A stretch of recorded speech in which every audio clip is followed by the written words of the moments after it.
예, 오늘도 건강한 모습으로 만날 수 있어서 하나님 앞에 또한 감사를 드립니다. 자, 세상에는 수많은 사건들이 있고 여러 가지로 어지러운 세상 속이지만 우리가 그리스도 안에서 흔들리지 아니하면 아버지 앞에서 잘했다 칭찬을 받는 날들이 연속될 것입니다. 자, 오늘도 요한복음 4장을 통해서 은혜를 받아보기로 하겠습니다. 자, 4장 46절부터 읽어봅니다. 예수께서 다시 갈릴리 가나에 이르시니 전에 물로 포도주를 만드신 곳이라. 왕의 신하가 있어 그 아들이 가버나움에서 병 들었더니 그가 예수께서 유대로부터 갈릴리에 오심을 듣고 가서 청하되 내려오셔서 내 아들의 병을 고쳐주소서 하니 저가 거의 죽게 되었음이라. 예수께서 가라사대 너희는 표적과 기사를 보지 못하면 도무지 믿지 아니하리라. 신하가 가로되 주여 내 아이가 죽기 전에 내려오소서. 예수께서 가라사대 가라 내 아들이 살았다 하신대 그 사람이 예수의 하신 말씀을 믿고 가더니 내려가는 길에서 그 종들이 오다가 만나서 아이가 살았다 하거늘 그 낫기 시작한 때를 물은즉 어제 제7시에 열기가 떨어졌나이다 하는지라. 아비가 예수께서 내 아들이 살았다 말씀하신 그때인 줄 알고 자기와 그 온 집이 다 믿으니라. 이것은 예수께서 유대에서 갈릴리로 오신 후 행하신 두 번째 표적이니라. 예, 그래서 갈릴리 가나에서 자 요한복음 2장에서 가나 혼인잔치에서 첫 번째 표적을 만드셨고요. 그리고 이제 두 번째 요한복음 4장에서 갈릴리 가나로 가셔서 두 번째 표적을 만드셨습니다. 그런데 이번에는 갈릴리의 가버나움 안에서 두 번째 표적을 만들게 되죠. 그래서 가버나움이라는 단어는 위로의 촌, 그래서 히브리어에서 유래가 됐다 그랬죠. 그래서 카파르라는 단어는 마을, 촌락, 그 다음에 나함이라는 단어는 위로하다. 그래서 이 위로하다라는 단어가 또 후회하다라는 뜻으로도 같이 쓰여요. 그래서 위로의 촌, 가버나움 안에서 두 번째 표적을 만들었다. 그래서 가버나움 안으로 가셨는데 왕의 신하의 아들이 병이 들었다 그랬어요. 그런데 고쳐주십시오 하고 오니까 예수님께서 너희들이 표적과 기사를 보지 않는다면 이제 믿지 않을 것이다. 그래서 표적과 기사가 먼저 나오죠. 그래서 표적이라고 하는 단어는 헬라어로 세메이온, 그 다음에 기사라는 단어는 또 뭐였어요? 자, 헬라어로 가서 봐봅니다. 표적과 기사 내리시고 올리시고 보시면 50절 거기 보시면 헬라어로 표적은 세메이온, 그 다음에 기사는 테라타. 세메이온이라는 단어의 뜻은 겉으로 드러난 어떤 증거를 가지고 표적이라고 하고요. 그 다음에 테라스라는 기사는 이제 그 한글의 뜻을 보면은 테라스라는 것은 어떤 기이한 일을 가리킨다 그랬어요. 그래서 많은 이제 사람들이 세상의 어떤 표적을 가지고 이야기를 합니다. 그래서 예수님도 너희들이 마태복음 12장에서 보면 하늘이 붉으면 하늘이 어떻다? 예. 그래서 그러한 표적은 알면서 무슨 표적은 몰라요? 요나의 표적은 모른다 그래요. 그래서 예수님께서는 요나의 표적밖에 보여줄 게 없다 그러시는데 구약에서 표적을 쭉 살펴보니까 구약의 세메이온이라고 하는 단어는 오트, 그래서 표징 또는 기적, 이사 뭐 이런 단어들로 이제 쓰이게 되어져요. 그래서 이 표적이라고 하는 단어 오트가 창세기 1장 14절부터 나오는 단어예요. 그래서 이 표적이라고 하는 단어는 창세기 1장 14절에서 보면 하늘의 하늘 속에 있는 바로 오트예요. 그래서 이 오트라고 하는 것이 구약에서 쓰인 것을 중요한 것을 보니까 노아의 표적이 있었죠. 그래서 물론 멸망할 자 가인에게도 오트를 주시기는 했습니다만 하나님의 사람들에게 주신 오트를 보면 노아에게 오트를 주셨는데 그 오트는 어떤 오트였어요? 구름 속의 무지개가 보이면 홍수로 멸하지 않겠다 그래요. 그래서 이제 제가 예전에 아주 30대 때, 젊었을 때 30대 초반에 동네에서 부흥회를 해서 제가 갔어요. 왜? 은혜를 좀 받으려고. 그랬더니 노아 때는 무지개의 표적을 주셨는데 마지막 때는 이제 물로는 심판하지 않겠다고 하셨다. 뭘로 심판하고 한다고 하셨죠? 불로 심판한다고 하셨다. 그래서 마지막 때에는 이제 불로 심판하실 것이다. 그 불로 심판할 때 그 심판에서부터 우리가 건짐을 받으려면 믿음이 있어야 한다 그래요. 그래서 믿음이 있어야 하는구나. 마지막에 이제 불로 심판하는데 어떤 심판이 일어나요? 불로 심판하는 것이 하늘에서 불이 떨어지죠. 그래서 롯의 때에는 불과 유황이 하늘로부터 내려왔는데 그것을 이제 3차 대전이 일어날 것이다 하고 지금부터 한 40여 년 가까이 전에는 그런 말씀들이 많이 떠돌았습니다. 그래서 믿음을 준비해야 되는구나. 어떤 믿음을 준비해야 되는지도 몰랐어요. 그래서 무조건 믿습니다 하고 믿었죠. 그래서 불로 심판을 면했을까요? 못 면했을까요? 그때부터 불같은 시험이 오는데 그 불같은 시험을 면할 길이 없더라고요. 그래서 노아에게 준 표적이 있습니다. 그래서 구름 속의 무지개. 그래서 구름 속의 무지개는 캐셰트라고 하는 단어인데 에스겔서 1장 28절에 가서 보니까 캐셰트 무지개는 바로 뭐였어요? 여호와 하나님의 영광의 형상이 구름 속에 있어야 돼요. 그래서 그것도 어느 날에? 비 오는 날에. 그래서 비가 온다 그러면은 하나님의 말씀이 어떤 사람에게는 가는 비로, 어떤 사람에게는 단비로, 어떤 사람에게는 소낙비로. 근데 홍수로 임하면 안 되겠죠. 그죠? 홍수는 떠내려가게 해버리니까 멸망할 자들에게는. 그래서 좋은 땅은 그 말씀을 다 흡수하게 되어 있어요. 홍수가 일어나지 않아요. 그래서 좋은 마음을 가진 사람에게는 말씀 비가 떨어지는데 구름 속의 무지개, 여호와 하나님의 영광의 형상이 말씀을 전하는 자나 말씀을 듣는 자에게 모두 다 여호와 하나님의 영광의 형상이 있는 것이 바로 뭐예요? 그래서 여호와 하나님의 영광의 형상은 곧, 그래서 고린도후서 4장 4절에서 보니까 그리스도는 하나님의 형상이다. 그래서 우리가 예수 그리스도 안에서 예수를 믿으면 바로 누구의 형상을 가졌어요? 그 하나님의 형상이 어디 있어요? 저기 있어요? 여기 있어요? 여기. 그래서 성경에는 여기라는 단어를 써요. 여기 존재한다. 그래서 지혜가 여기 존재한다. 그래서 그 다음에 아브라함에게 준 오트는 뭐였어요? 할례. 할례 오트는 사람의 손으로 육체의 일부를 제거하는 할례도 있으나 아브라함부터 말씀 속에 감춰 있다 그랬죠. 아브라함이 받은 할례는 사람의 손으로 행하는 그 할례를 말씀하심이 아니라 바로 그날의 뼈 안에서 받는 할례를 말씀하신다 그랬어요. 그래서 그날 그 비치신 분의 뼈인 여호와 하나님 안에서 받는 할례를 거기에다 감춰 놓았어요. 그래서 골로새서 2장 11절에 가니까 사람의 손으로 행하지 아니하고 우리의 육적 몸을 벗어버리고 새로운 몸을 입혀주셔서 바로 언약이신 분이 이 육체 속에 존재하게 되어지는 오트를 말씀하셨습니다.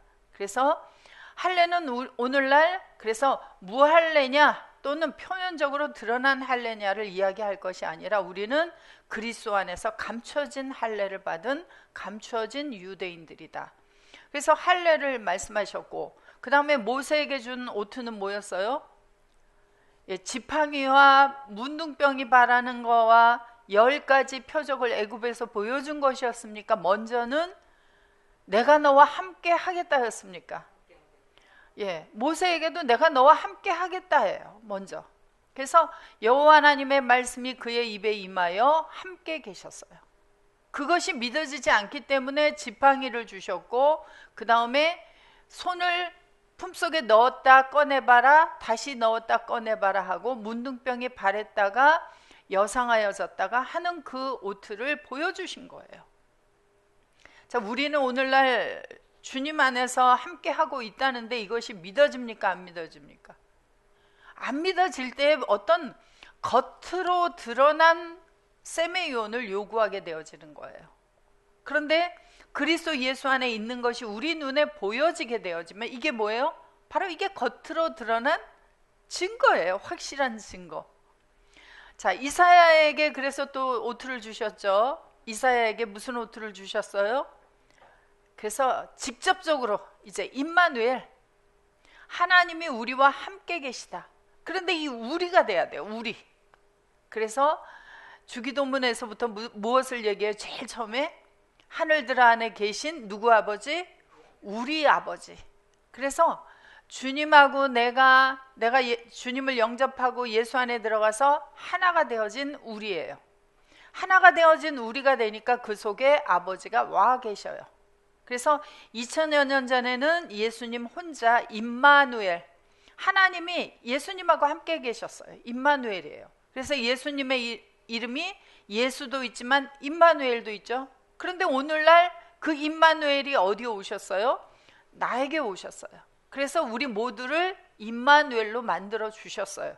그래서 임마누엘의 오트는 오늘날 또 누구에게서 성취되어져요?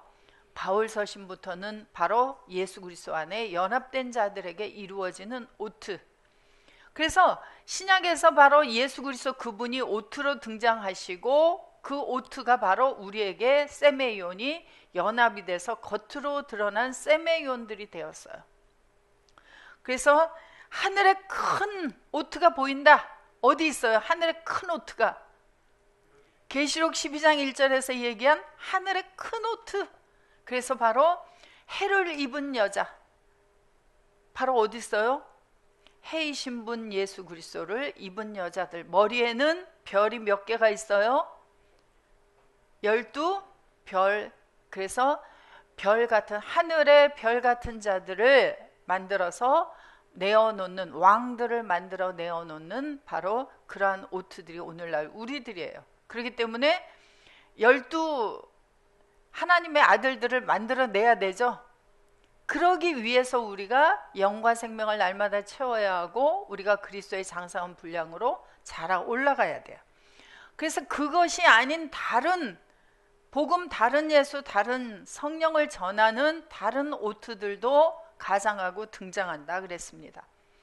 그래서 예수님이 말씀하신 요나의 표적은 바로 뭐였어요?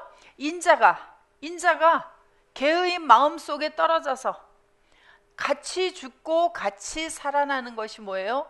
요나의 표적. 그래서 밤낮 사흘을 함께 있다가 바로 함께 살아나는 요나의 오트밖에는 나는 보여줄 것이 없다 그랬어요. 그래서 그 표적을 어디 안에서만 이루어지냐면 보면은 갈릴리 가나 안에서. 자, 갈릴리라는 것은 뜻이 뭐라 그랬죠? 갈릴리는 깔릴. 그래서 구약의 1551번도 깔릴, 1551번도 깔릴, 1556번도 깔릴. 다 뭐예요? 그래서 갈릴리 지역도 깔릴, 경첩, 두 문이 만나는 것도 깔릴. 그런데 만나면 어떻게 되어져요? 옮겨져요.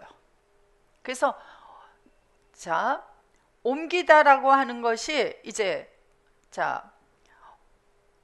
여호수아서 5장 9절 한번 가보세요. 옮기다, 떠나게 하다.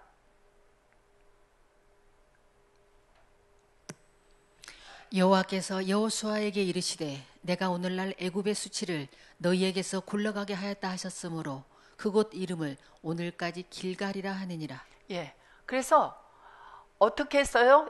애굽의 수치. 애굽의 수치가 뭐예요? 애굽은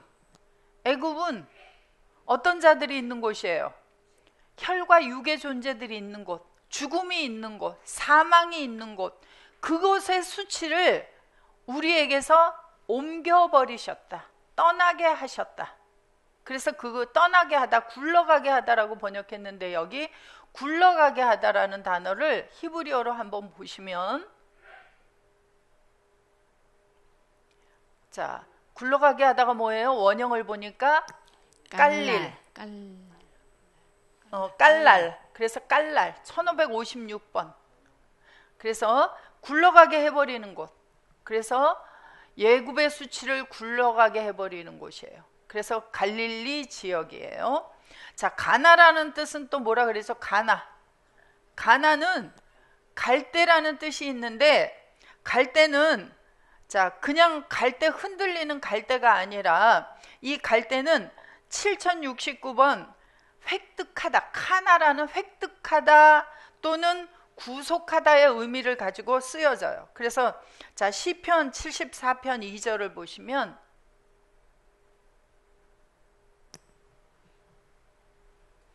옛적부터 얻으시고 구속하사 주의 기업의 지파로 삼으신 주의 회중을 기억하시며 주의 거하신 시온산도 생각하소서.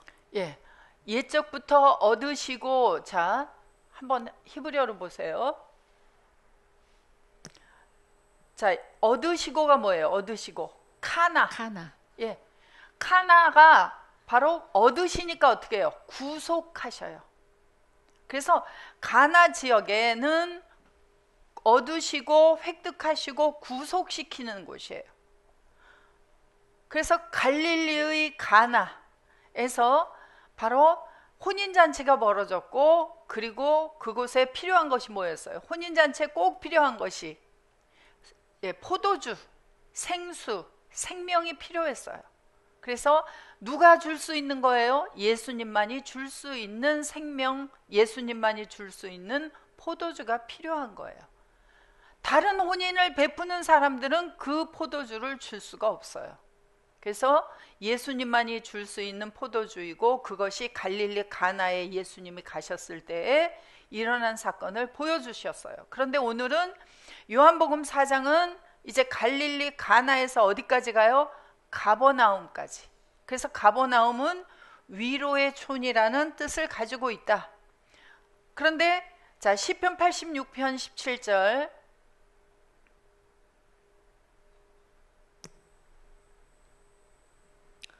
은총의 표징을 내게 보이소서. 그러면 나를 미워하는 저희가 보고 부끄러워하오리니 여호와여 주는 나를 돕고 위로하심이니이다. 누가 나를 도와요? 주님이 나를 돕고 주님이 나를 위로하심이니이다. 왜 이렇게 말을 해야 돼요? 그럼 그 이전에는 누구를 의지했다는 거예요? 이스라엘 백성들이 선지자들을 보내서 어떤 문제를 주셨을 때에 누구만 의지하라고 말씀하셨죠? 여호와만을 의지해라. 자, 임마누엘이라는 그 말씀을 이사야를 통해서 주실 때에도 아하스가 누구를 의지했을까요? 표징으로 임마누엘이라는 아들을 낳게 하겠다라고 이야기를 했는데, 그때 아하스가 여호와를 의지했을까요? 안 했을까요? 역사적으로 이스라엘의 역사를 보면 수많은 일들이 일어나는데 항상 강대국을 의지해요. 애굽을 의지하고 아수르를 의지하고 바벨론을 의지하고. 그래서 애굽은 바로 부직갱이와 같다. 타다남은 부직갱이와 같다. 의지하지 말아라 하고 수차례에 걸쳐서 하나님께서 말씀하셨어요. 자, 우리들은 어떤 문제가 일어나면 누구부터 찾으세요? 이 문제를 해결하려면 내 주변에 어떤 사람이 있는가부터 찾기 시작해요. 그래서 주로 세상에서는 사자 가진 사람들을 좀 알고 있으면 편하다 그래요. 그죠? 그리고 또 경찰도 좀 알고 있으면 편하죠. 어떤 일이 벌어졌을 때. 자, 우리가 사람들은 보이지 않는 누구 안에 있어요? 예수 그리스도 안에서 누가 함께 계셔요? 그 하나님이 더 강하십니까? 아니면 세상에 어떤 그런 힘을 가진 사람들이 더 강합니까? 누가 더 강해요?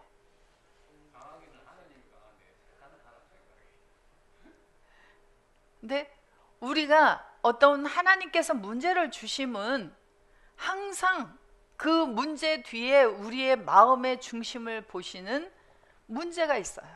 더 중요한 문제. 우리의 마음속을 살피시는 아버지 하나님, 폐부를 살피시는 하나님. 우리가 사람들 앞에서는 감추고 살아갈 수 있으나 우리 아버지 하나님 앞에서는 감출 수 없는 마음 깊숙한 곳에 그 생각까지 끄집어내시는 하나님. 그래서 우리의 마음의 중심 깊은 곳에서부터 누구를 오로지 의지해야 돼요. 그래서 바울의 고백이 뭐였어요? 고린도후서 1장 6절부터 한번 보세요.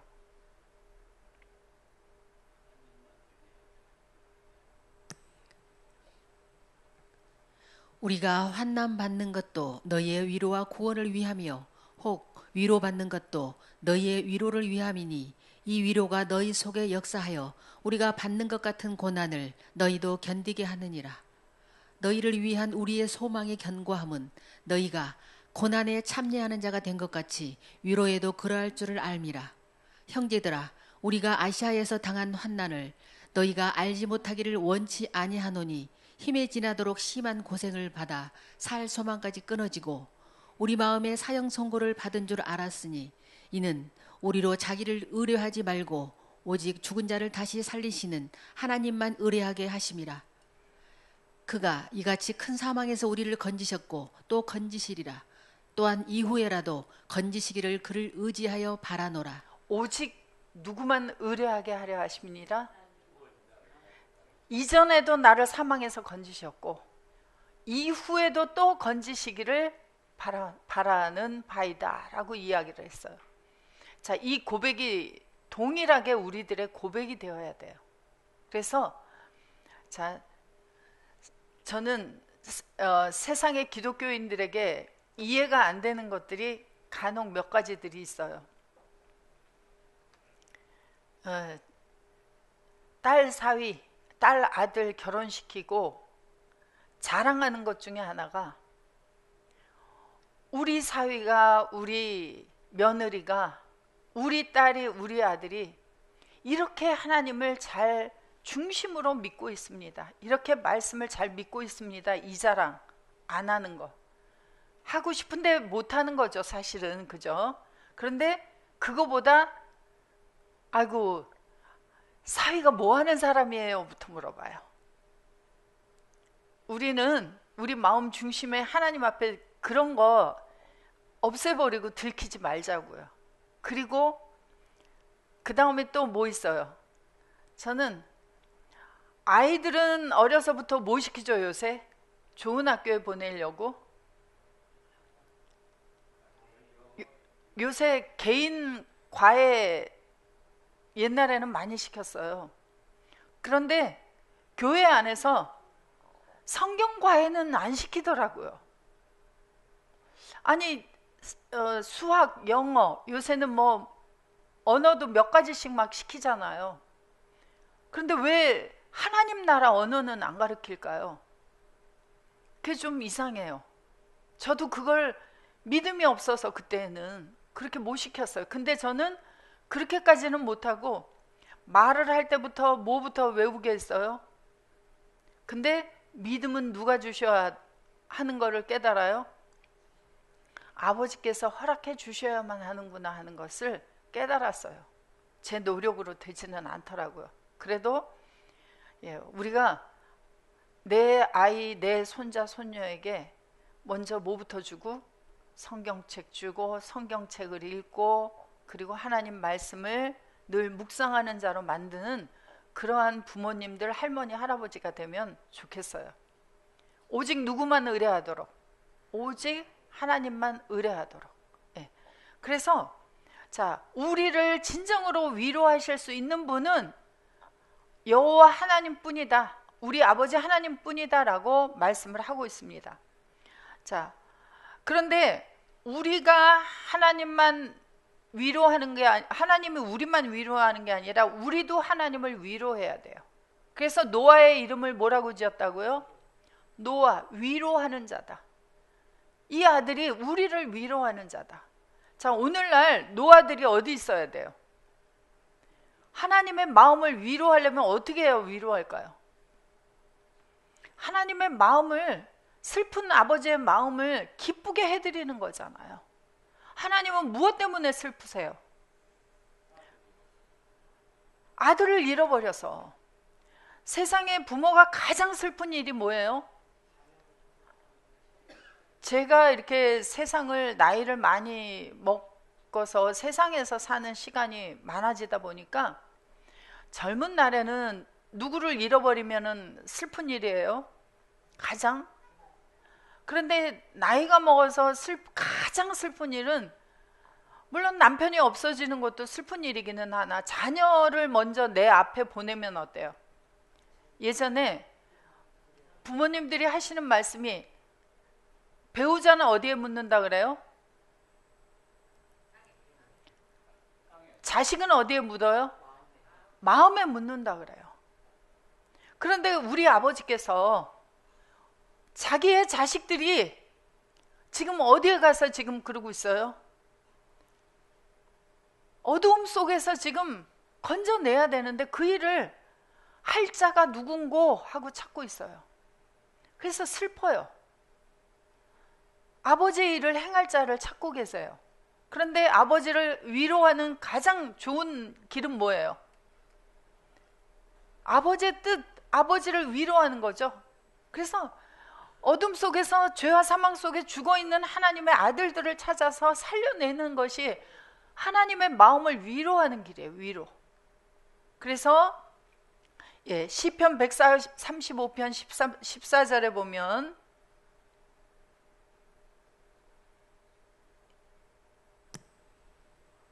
여호와께서 자기 백성을 판단하시며 그 종들을 긍휼히 여기시리로다. 자, 자기 백성을 판단하시며 그들을 긍휼히 여기시리로다. 자, 히브리어로 한번 보세요.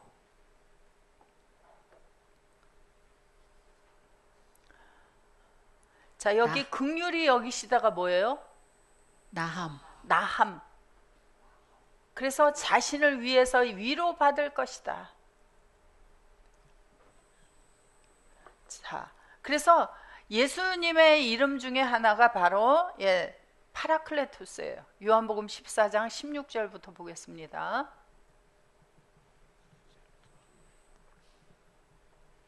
내가 아버지께 구하겠으니 그가 또 다른 보혜사를 너희에게 주사 영원토록 너희와 함께 있게 하시리니 저는 진리의 영이라. 세상은 능히 저를 받지 못하나니 이는 저를 보지도 못하고 알지도 못함이라.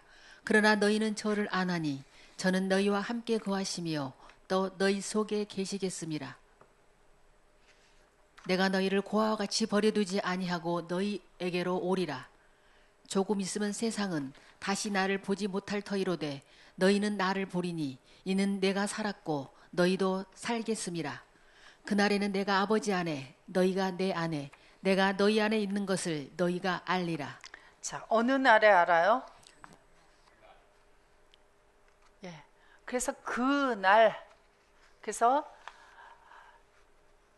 자, 누가 와야지만 그날이 이루어지느냐면, 내가 아버지께 구하겠으니 그가 또 다른 보혜사를 너희들에게 주어야 돼요. 그래서 이 보혜사라고 하는 단어가 헬라어로 보시면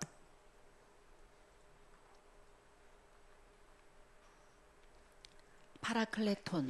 파라클레토스는 원형이에요. 그래서 파라클레토스라고 하는 단어는 어디에서 유래가 됐느냐 하면 파라칼레오. 그래서 파라클레토스의 뜻이 보혜사로 번역이 많이 되었지만 위로자, 변호자, 그래서 대언자로도 번역이 되어 있어요. 그래서 파라클레토스는 파라칼레오, 그래서 파라칼레오라고 하는 단어는 파라와 칼레오 부르다가 합성되어 있다 그랬어요. 파라는 뭐뭐 곁으로, 칼레오 부르다. 그래서 위로하는 진정한 위로가 뭐냐면 파라칼레오에서 자 가까이서 불러주는 거예요. 가까이 오도록. 그래서 자, 파라클레토스가 오시면 다시 한글로 돌려보세요. 우리가 누구 곁에 거하도록 불러주시냐 하면 다른 파라클레토스를 너희에게 넘겨주시면 영원토록 너희와 함께 있게 하시겠다. 누가 함께 있게 되는 거예요? 먼저는 파라클레토스가. 그래서 파라클레토스가 오시면 그분은 진리의 영이라 코스모스는 능히 저를 영접하지 못한다. 자, 파라클레토스를 주어야 되는데 파라클레토스는 코스모스는 저를 받을 수가 없다. 받을 능력이 없다. 영접할 능력이 없다예요. 자, 17절 헬라어로 봅니다.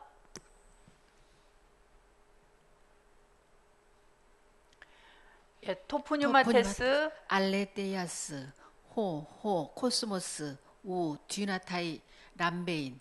자, 라베인은 라베인. 여기 받지라고 번역을 했는데 이 람바노는 영접하다, 취하다예요. 그래서 요한복음 1장 12절에서 우리가 저를 영접하는 자는 할 때도 바로 람바노예요. 람바노인데 우 디나타이 코스모스는 영접할 능력이 없다. 그럼 영접을 어떻게 해야 능력이 있느냐? 왜냐하면 호티 우테오레이 아우토 우데 기노스케이. 볼 수도 없고 뭐도 못해요? 알지도 못한다. 보아야 영접을 하는데 볼 수가 없으니까 누구인지 몰라요. 영접할 수가 없어요. 기노스코 알지도 못해요. 그래서 제가 말씀을 잘 모를 때 주님이 다시 오신다 그래요. 한참 다시 오신다 얘기를 많이 했어요. 종말론을 얘기하면서. 주님이 다시 오시는데 그때 우리가 다시 오시는 주님 앞에 우리의 삶이 계산을 받아야 되는데 그러면 나는 그분을 어떻게 알아보고 영접할 것인가? 이 문제가 저에게 제 마음에 부딪혀졌어요. 말씀을 잘 모르니까. 그래서 생각을 해보니까 2000년 전에 오신 예수님은 이스라엘 땅에 유대인과 똑같은 모습으로 오셨는데 유대인들이 그를 알아보았어요? 못 알아보았어요? 알아볼 수가 없었어요. 생각을 해보니까. 근데 그 중에 알아보는 사람이 있었어요. 근데 제가 말씀을 자세히 알았더라면 그 사람들은 어떻게 알아보았고 알아보지 못하는 사람들은 어떻게 알아보지 못했는가를 찾았을 텐데 제가 예수를 믿은 지 얼마 되지 않아가지고 그러면 나는 어떻게 다시 오시는 예수를 알아보고 내가 그분을 영접할 것인가? 이 문제가 제 마음에 부딪혀 왔습니다. 자, 여러분들은 어떻게 알 수 있어요? 기노스코? 이 기노스코라고 하는 것은 그냥 아는 것이 아니에요. 이것은 깨닫고 인지하다. 근데 어떻게 깨닫고 인지해야 되느냐? 자, 요한일서 5장 20절.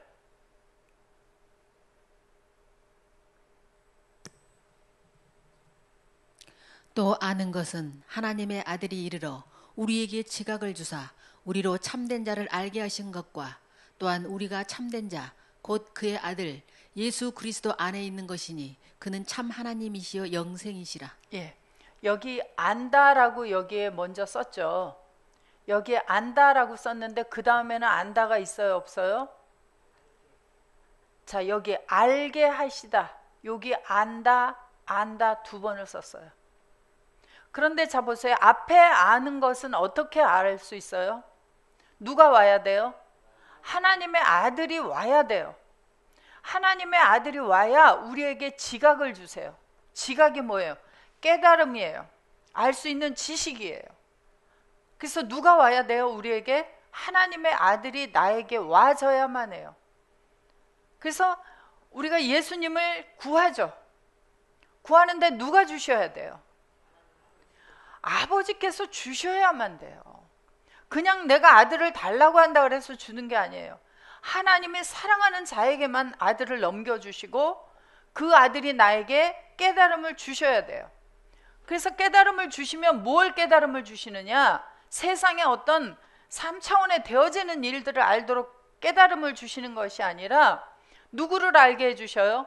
참된 자 진리 인분을 알게 하셔요. 그리고 우리가 참된 자 곧 누구의 아들? 그 하나님의 참되신 분 곧 그의 아들 예수 그리스도 안에 있는 것을 알게 해주시는 거예요. 그래서 안다라고 하는 것은, 성경을 안다라고 하는 건 뭘 아는 거예요?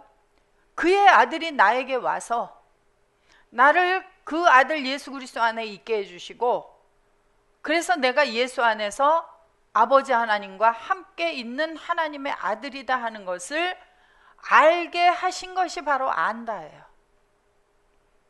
이것을 요한일서 5장이라고 하는 곳에 기록해 놓은 거예요. 창세기부터 요한일서는 한참 와야 됩니다. 역사적으로 하면 2000년 이상을 와야 되고요. 성경으로 보면 창세기부터 성경의 마지막 부분까지 온 거예요. 요한일서는 성경의 아주 마지막 부분에 있습니다. 곧 뭐예요? 책의 마지막 부분에 쓰였다고 하는 것은 뭐죠? 결론이라는 거예요.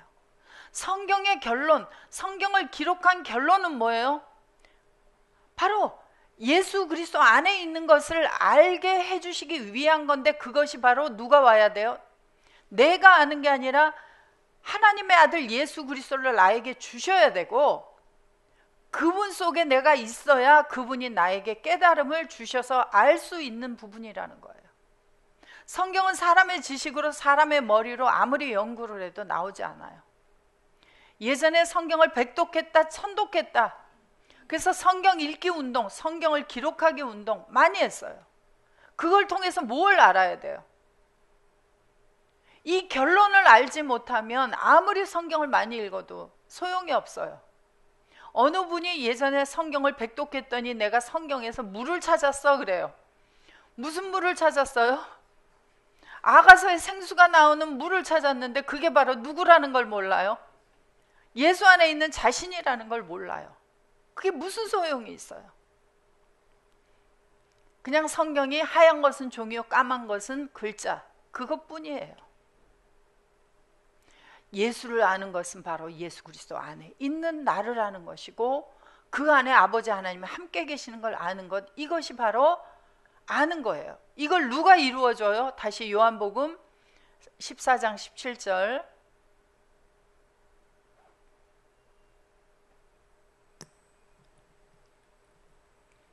저는 진리의 영이라. 세상은 능히 저를 받지 못하나니 이는 저를 보지도 못하고 알지도 못함이라. 그러나 너희는 저를 아나니 저는 너희와 함께 거하시며 또 너희 속에 계시겠습니다. 너희가 어떻게 그를 알 수 있었어요? 하나님이 사랑해서 그를 넘겨주셨기 때문에 알아요. 그게 요한복음 3장 16절이에요. 하나님이 세상을 사랑하사, 이처럼 사랑하사 먼저 태어난 아들 예수 그리스도를 우리의 마음속에 넘겨주셨다. 하나님이 넘겨주셨잖아요. 그래서 영접한 거잖아요. 그런데 내가 영접하고 내가 알고 내가 전도하고 내가 구원시키고 이렇게 이야기를 하고 있으면 이것은 성경과 관계가 있어요, 없어요? 성경과 아무런 관계가 없어요. 그럼 전하지 않아야 되느냐? 전해야 돼요. 누가? 예수 안에 있는 내가 가서 전하는 거예요. 예수와 함께해서, 예수님에 의해서 전달할 때 누구를 전달해줘요? 예수를 넘겨줘야 돼요. 그래서 저를 알고 저를 보고 그렇게 해야 함께 계시기 때문에 그분이 가서 전할 수 있어요. 전하지 않고 어떻게 예수님이 전파되겠어요? 하나님은 혼자 일하시지 않아요.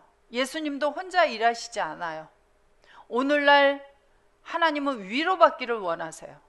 그래서 파라클레토스라고 하는 분을 우리에게 넘겨주시고 영원히 함께 하게 해주셔서 바로 우리를 통해서 위로하는 자들을 계속 만들어내기를 원하고 계십니다. 자, 에베소서 2장 14절.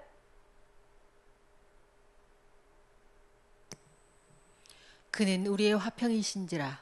돌로 하나를 만드사 중간에 막힌 담을 허시고 원수된 것 곧 의문에 속한 계명의 율법을 자기 육체로 폐하셨으니 이는 이 둘로 자기의 안에서 한 새 사람을 지어 화평하게 하시고. 예.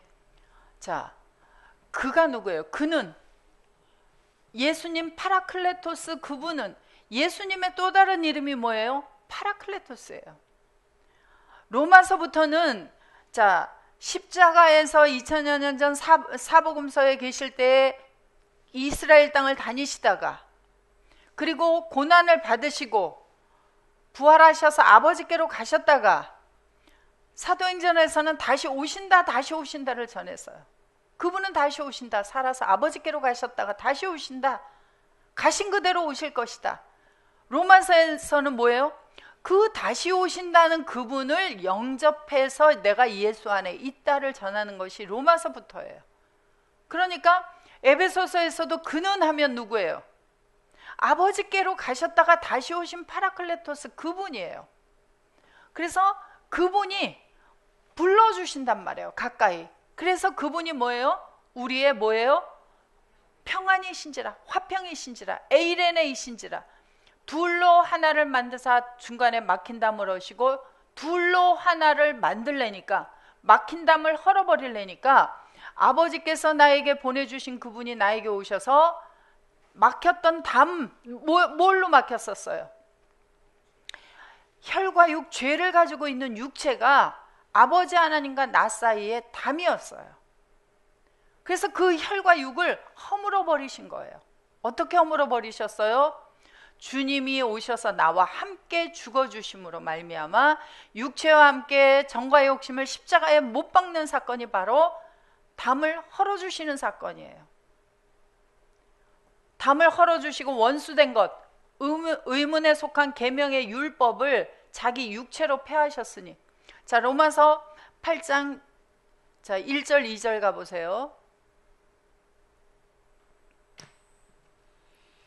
그러므로 이제 그리스도 예수 안에 있는 자에게는 결코 정죄함이 없나니 이는 그리스도 예수 안에 있는 생명의 성령의 법이 죄와 사망의 법에서 너를 해방하였음이라. 자, 그리스도 밖에서 지키는 법은 무슨 법이에요? 죄와 사망의 율법. 그리스도 안에서 지키는 법은 생명의 성령의 율법. 그분이 오셔야만 바로 의문에 속한 계명의 율법을 폐해버리셔요. 내가 그리스도 밖에 있던 혈과 육에서 벗어나서 예수 그리스도 안으로 들어가 버리기 때문에.